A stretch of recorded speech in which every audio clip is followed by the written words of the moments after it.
Welcome back, Time Crunch fans. I'm your host, Coach Adam Pulford. Many of you are still riding the wave of energy from the new year, training well, and hopefully sleeping well, and finding your groove for 2025. If not, you'll get there soon. I'm sure of it. Keep listening to this podcast for tips. And you know what? If you want to pick the brains of a CTS coach, know that you have consultation options where you can schedule with a coach, get advice specific to you, and then you apply it to your training. Head over to trainright.com and learn more about that. I'll also link to it specifically in our show notes on the podcast today.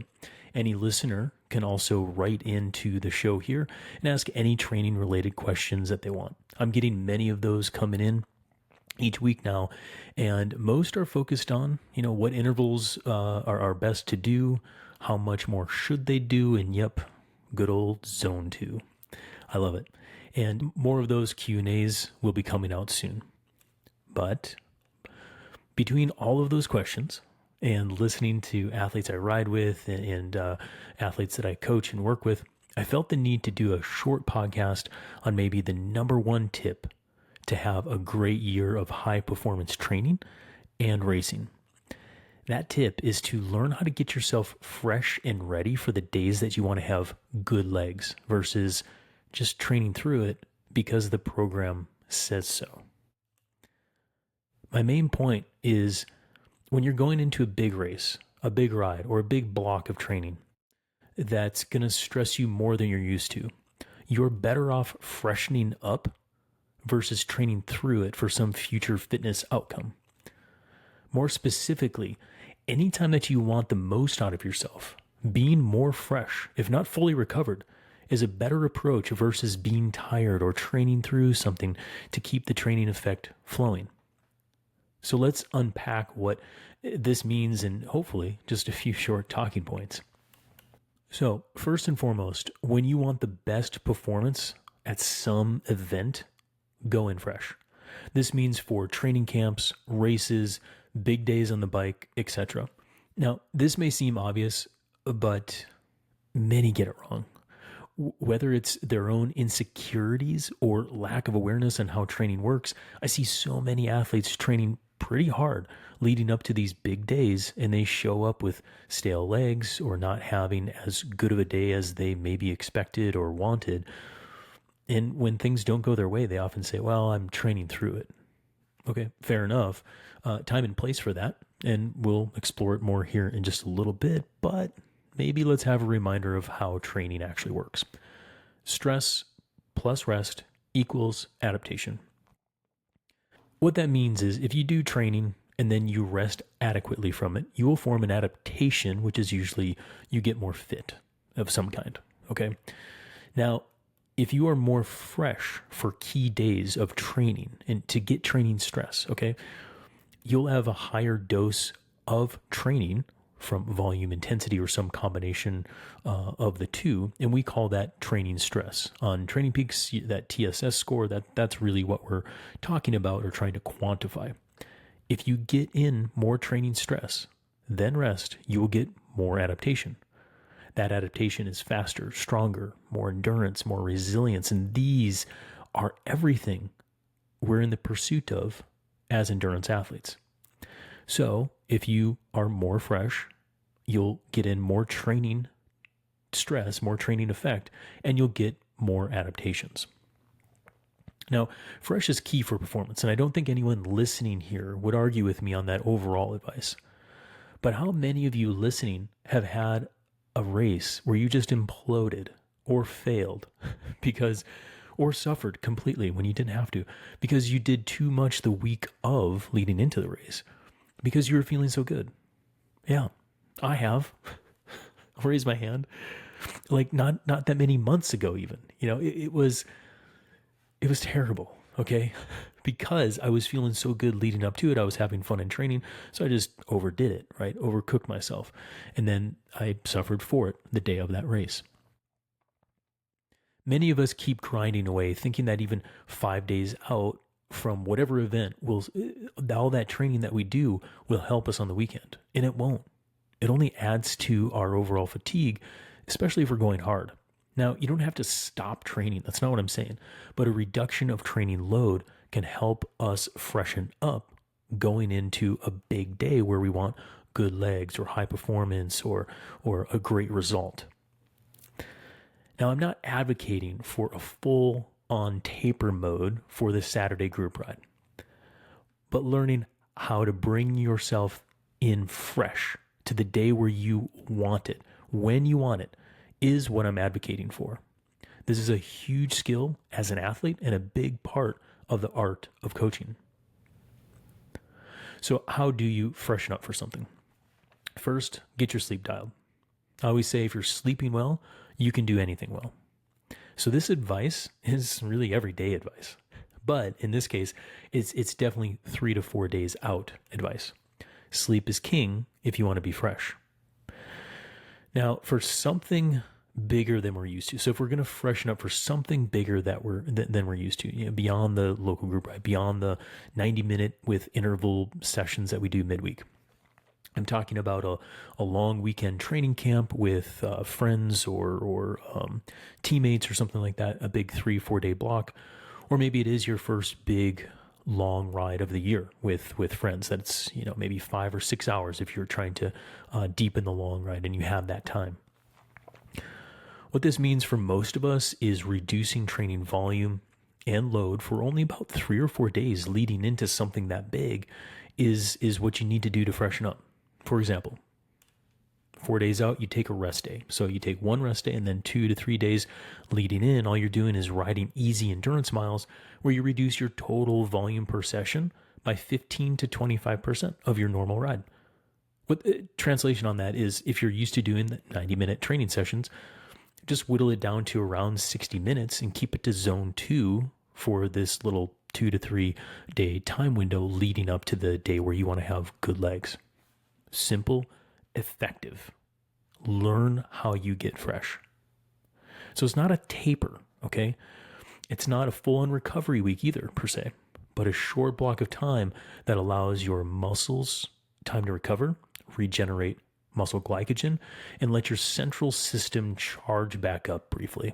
Finally, when you're trying to freshen up for something bigger than you're used to, you're better off missing a training session or two of that harder training in exchange for the bigger effect that you'll get from the weekend or that long ride or the camp, whatever we're trying to get fresh for. So just keep that in mind. You're essentially exchanging some of that training effect of the pre-big day for the big day itself.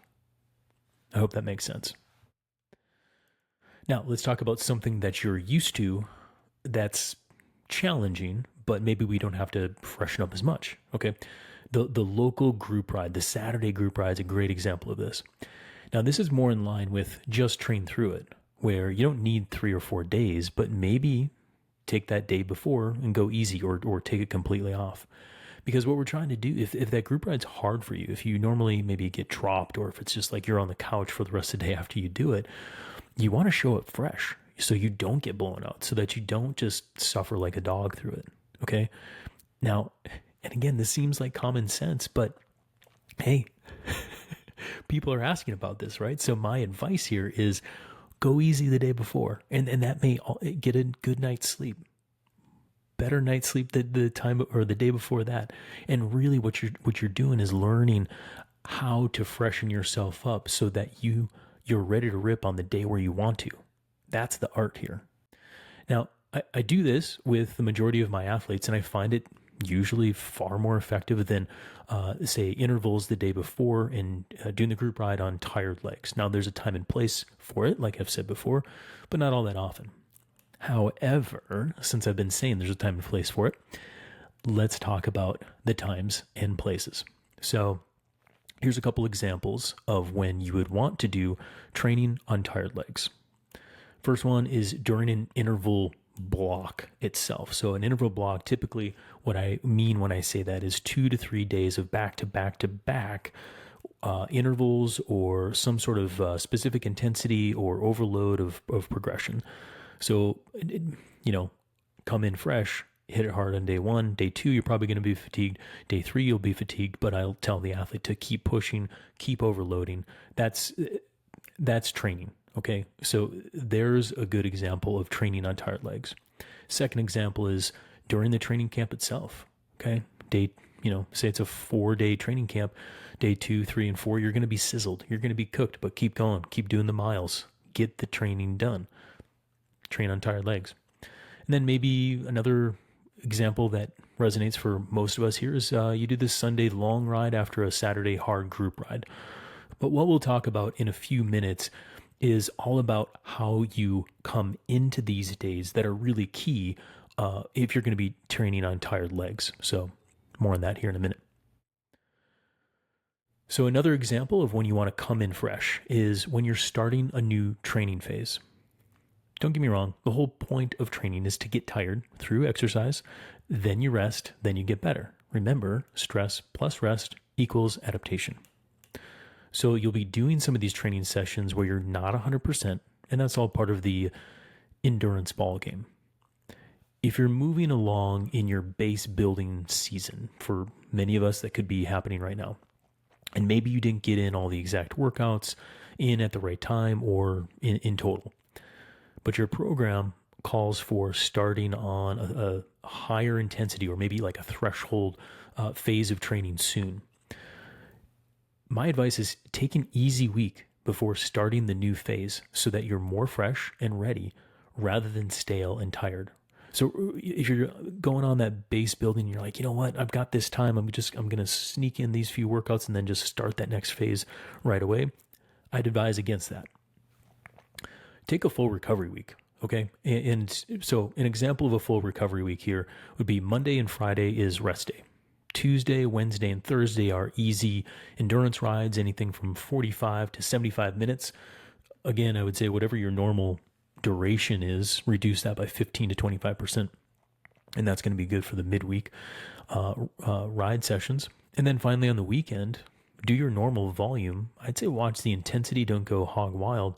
Throw in a few sprints and get ready for the next block of training. Again, so that you're fresh, you're ready to rip, ready to go. Physically, as well as cognitively, you'll get more out of a training phase when you enter into it more fresh and in a ready state. What do I mean by being in a ready state or being fresh for that matter? You want to tune in, you ask yourself some questions, okay? Tune into your mood and emotion. How eager are you to train? Are you excited to do intervals? How's your energy in the morning? How's your energy throughout the day? For the number nerds out there, what is your TSB?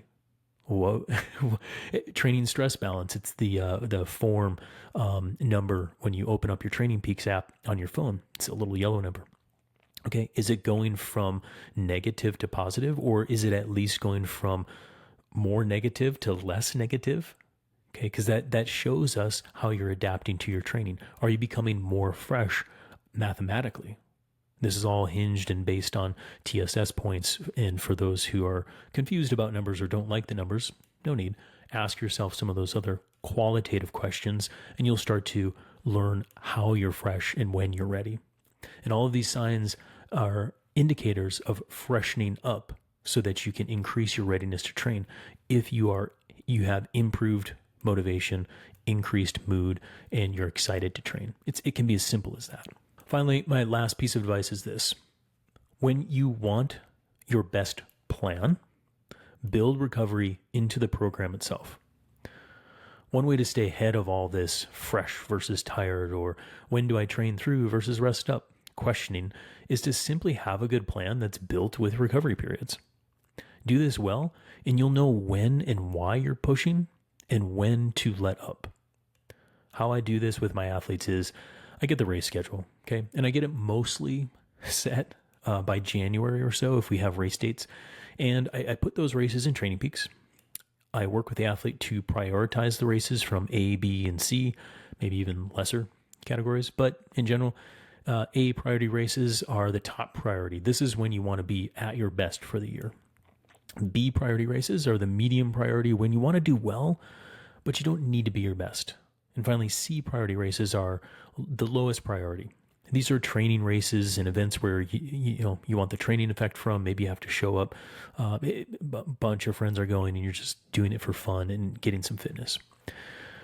And what you want to do is, now that you have your races in there, you have them prioritized, put in taper blocks leading into the A and B races, and then put in recovery blocks after those races as well, the high priority events and big training blocks. So, and you do this, you put in the recovery so that you can recover from the big stresses. Finally, put in a mid-season break of about a week, maybe 2 weeks for some, of off the bike, and then for 1 week, and then 1 week of just easy endurance riding before you build back up. Okay, that's a good mid-season break for most of us.